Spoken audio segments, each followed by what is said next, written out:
I had a little snicker at this comment. Journey to the West has been a beloved Chinese story for over 400 years, and my absolute favorite character of all time is Sun Wukong.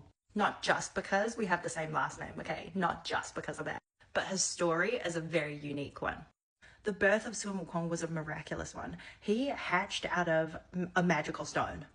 So this stone was on top of Huaguoshan, which is the flowers and fruit mountain, and it was absorbing the heaven and earth's energy. He emerges from this magical stone, already possessing intelligence and great strength.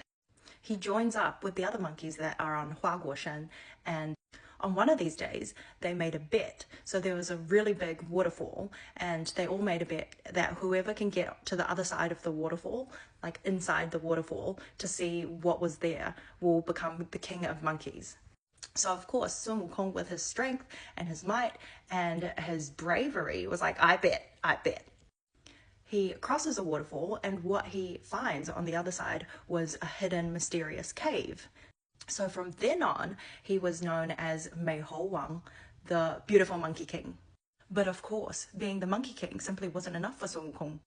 Fearing his mortality and the fact that he could die one day, he embarked on a journey to seek immortality, and he found Pu-Ti-Zu-Shi, or Subati.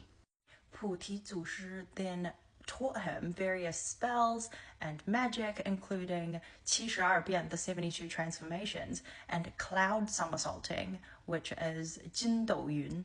This allowed him to travel 108000 里, or 108,000 li, equating to 54,000 kilometers with one somersault.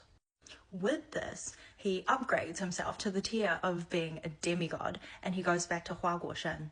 Having all of this power, it empowered his arrogance and the lust for chaos. So he actually went down to the seas and defeated the dragon king of the four seas, acquiring his Ruyi Jinggu Bang, which is his infamous staff. He then makes his way to the underworld, forcing them to erase his name from the Book of Life and Death, granting him absolute immortality. This, of course, caused a lot of chaos, and the Jade Emperor of the Heavens hear about it, and he was like, you know what, I'm going to give you a job. Why don't you become Bima Wen, the caretaker of horses for the heavens? So Sun Wukong was already a little bit pissed off at the fact that he just got this lowly minor role in the heavens. Sun Wukong was like, screw this job, I'm way better than this. He goes back to Huaguoshan and declares himself Qi Tian Da Sheng, which is the great sage equaling to heaven.